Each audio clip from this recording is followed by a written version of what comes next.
maging pag-uusapan natin itong patungkol sa balikatan exercises. No? Ano kaya ito? Alamin po natin, makasama natin this morning. Let us all welcome Lieutenant Ana Lea Casgaro, Public Affairs Officer for the exercise. We also have Gunnery Sergeant Christine Polvorosa, U.S. Marine Public Affairs Staff. Good morning. Good morning, ladies, and welcome back.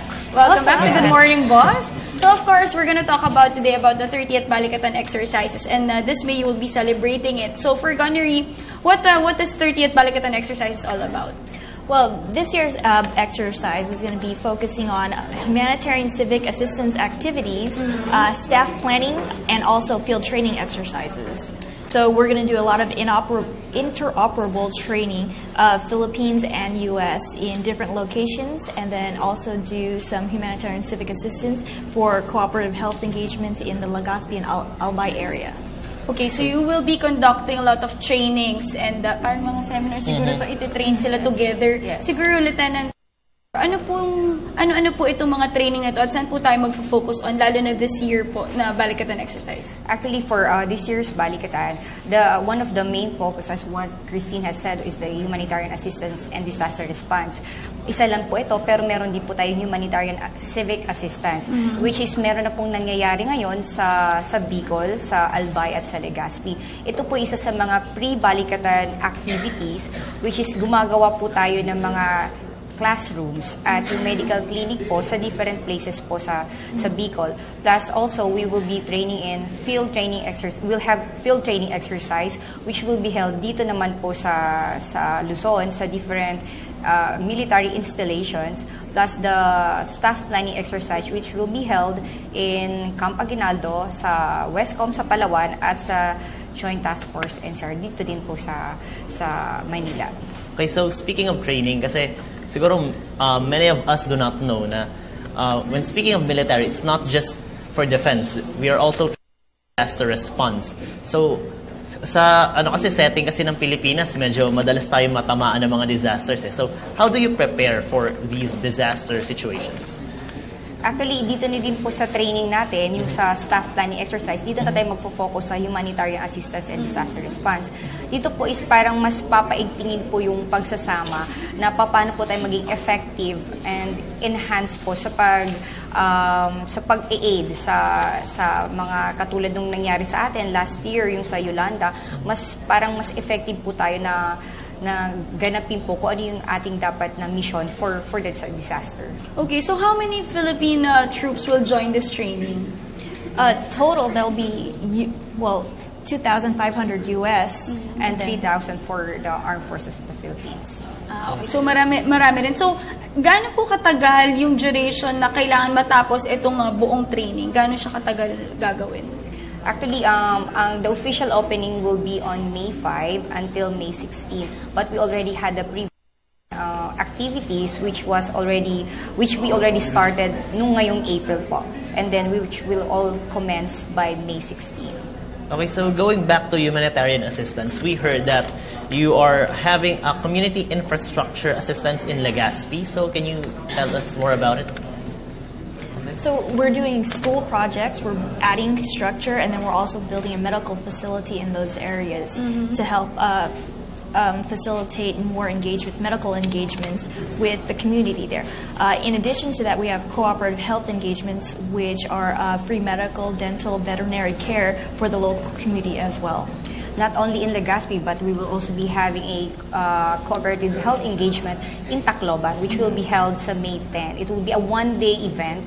So, parang marami-rami po yung mga matutulungan natin sa Tacloban. Yes, Lieutenant, bumalik tayo sa pre-Balikatan exercise. Ano po yung mga nangyaring activities nun just for the benefit of our viewers? So, nagkaroon na po tayo ng groundbreaking dun po sa nagawa nating which is in Malubago, I think in Albay, and also the medical clinic, which is also in Albay. The dedication for both of those sites will be on May 14 din po, bago magtapos ang ating balikatan. Ito po ay ginagawa din natin is para maging conducive po for learning yung ating mga classrooms. Kasi yun po yung tinatarget natin sa mga post-conflict areas, which is to improve their infrastructure and develop them para din po sa mga tao makatulong po ang ating armed forces po. Okay, so having said that, more of nag-focus tayo dun sa mga training, pero pumunta naman tayo after the balikatan exercises, tingnan naman natin yung mismong dun sa army, sa military. Ano naman yung mga improvements na expect natin inside the military? Of course, yung training. We train both with the US, so it will not only enhance our crisis planning plans, but also it would also improve our ability in our counterterrorism operations and also our interoperability with the US. Okay, so working hand in hand with one another, what can Philippine troops learn from American troops and vice versa? Well, because the terrain here is very unique, U.S. troops can learn a lot as far as jungle warfare training, urban search and rescue in like a tropical area. So that's a lot what we take away, and we just do a lot of subject matter exchange. So we train in whatever our U.S. techniques. What we use in the U.S. right is a way to assist the Philippines in whatever they need to improve on or build their capability in. So why did you say it's unique to train here in the Philippines? Because in the U.S. there's not a lot of areas, like we have big areas, but like the weather's different, it's not as austere, it's not as tropical, right? And there's not a lot of unique animals or species, jungle out there. So extra hard work kasi pati yung init dahil it's a tropical Yes. country. Habang nagtitrain ka, medyo struggle din. So, marami rin, maganda to, Joe, kasi dito sa balikatan exercises, nakikita natin na, yun nga, kung kanina na pag-usapan natin yung pagpapaigting pa ng relationship ng US at ng Philippines, ito maganda kasi you will get to learn from one another. At makakabond ka palalo at marami kang mabubuksan na pagkakaibigan at talagang nakakatuwa itong training na to, lalo na para maging prepared ang ating bansa.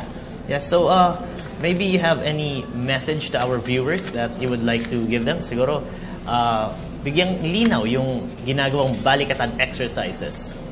So, on May 5 is the opening for Balikatan Exercise 2014.